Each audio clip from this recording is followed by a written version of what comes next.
بسم اللہ الرحمن الرحیم۔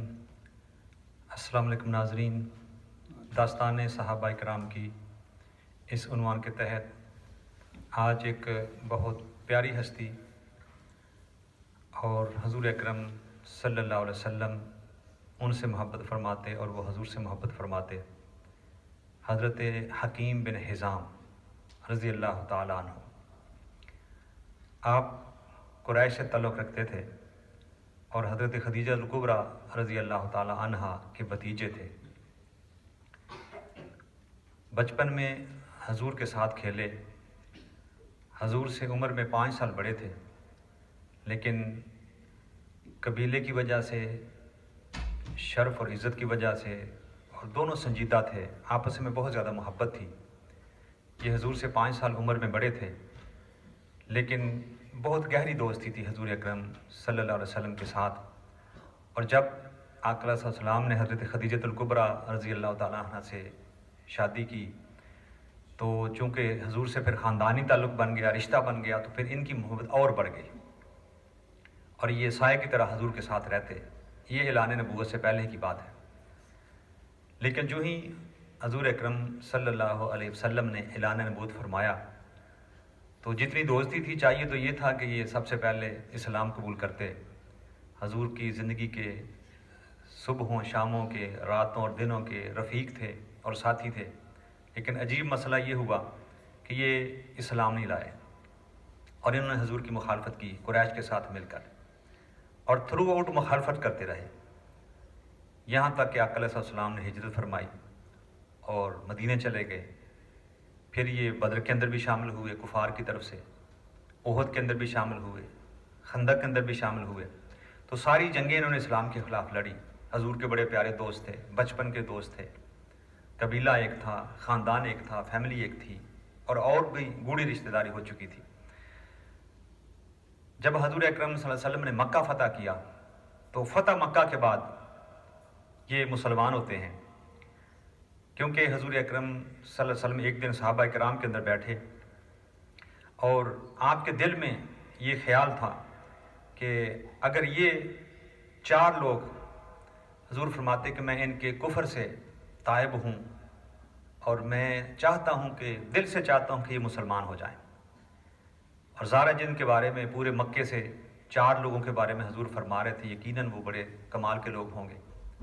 ان میں ایک حضرت عتاب بن اسید، دوسرے حضرت جبیر بن مطعم، اور تیسرے سہیل بن عمر، اور چوتھے یہ حکیم بن حزام تھے۔ تو حضور نے ان 4 کے بارے میں خواہش کا اظہار فرمایا کہ کاش یہ مسلمان ہو جائیں، اور اگر یہ مسلمان ہوتے ہیں تو اسلام کو شرف نصیب ہوتا ہے ان کے مسلمان ہونے سے، اور اسلام کا قد بڑھ جاتا ہے۔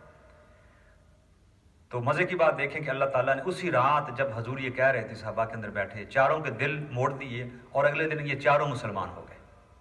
تو یوں سمجھ لیں کہ یہ حضور کی مانگ تھے، اور آقا نے اللہ سے دعا کر کے اور آقا کے دل کی خواہش پر یہ اسلام لے کر آئے، حضرت حکیم بن حزام۔ اور جب یہ اسلام قبول کیا انہوں نے تو ان کو احساس تھا کہ میں نے اسلام جلدی قبول نہیں کیا، حالانکہ مجھے سب سے پہلے قبول کرنا چاہیے تھا۔ تو یہ احساس ان کو پھر پوری زندگی رہا، اور اس احساس کے پیش نظر پھر یہ اسلام سے اتنی زیادہ محبت انہوں نے شروع کر دی، حضور اکرم صلی اللہ علیہ وسلم سے اتنی زیادہ محبت شروع کر دی، اور کہا کرتے تھے کہ جتنا میں نے اسلام کی مخالفت پر زور لگایا ہے، اب اس سے بڑھ کر میں اسلام کی حمایت میں زور لگاؤں گا، اور جتنا میں نے کفر پہ رہ کے مسلمانوں اور اسلام کے خلاف خرچ کیا ہے، میں اس سے بڑھ کر اب اسلام کے لیے خرچ کروں گا اور اسلام پر قربانیاں دوں گا۔ ایک دن بیٹھے رو رہے تھے، بڑے دل گرفتگی سے رو رہے تھے، تو ان کے بھتیجے نے پوچھا کہ چچا جان کیوں رو رہے ہیں؟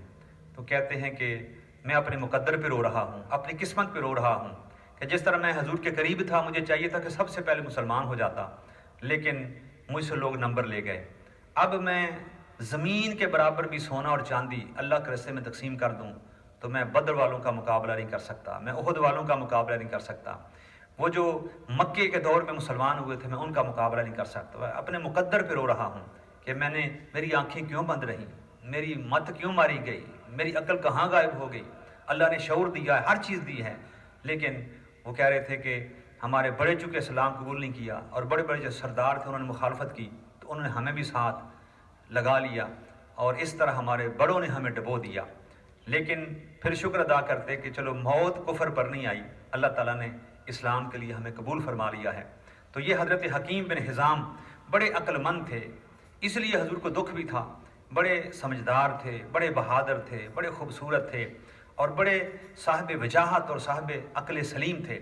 حضور کو اس لیے بھی دکھ تھا کہ اتنے سمجھدار ہو کر پھر اسلام سے دور ہیں, ان کو سب سے پہلے اسلام قبول کرنا چاہیے تھا. تو اس طرح یہ امیر بھی تھے, اور امیر اس طرح تھے کہ مکے کے بہت بڑے جو مالدار لوگ تھے ان میں سے ایک یہ بھی تھے. اور جب اسلام قبول کر لیا تو انہوں نے پھر اپنے خزانوں کے دروازے اسلام کی خدمت کے لیے کھول دیے, مسلمانوں کے لیے کھول دیے. اسلام قبول کرنے کے لیے کے بعد جب یہ حج پر گئے تو حج پر انہوں نے 100 اونٹنیاں مکے سے لیں اور 100 اونٹنیوں کے اوپر خوبصورت پوشاکیں ڈالیں اور خوبصورت ان کو تیار کیا اللہ کے گھر کے لیے. اور پھر مینا کے میدان میں جا کر 100 اونٹوں کی قربانی انہوں نے دی. پھر اگلے سال حج پہ گئے تو 100 غلام ان کو چین ڈال کر, سونے اور چاندی کی چینیں ڈال کر ان کے گلے میں, تو حج کے موقع پر 100 غلاموں کو آزاد کر دیا. یہ بہت بڑا کام تھا.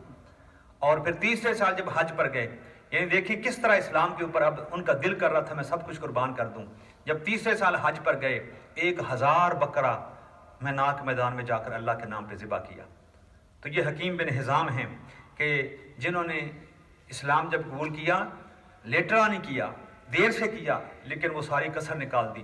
پھر یہ قرآن کے ہو کر رہ گئے, پھر اللہ کا خوف, اللہ کا تقوی, پھر راتوں کو جاگنے والے, دن کو قرآن پڑھنے والے, اللہ کی محبت میں رونے والے, اپنی پچھلی عمر پہ پچھتاوا کرنے والے. تو یہ ان کی زندگیوں سے ہمیں سبق ملتا ہے کہ اللہ تعالیٰ نے ان کو یہ مقام دیا تھا.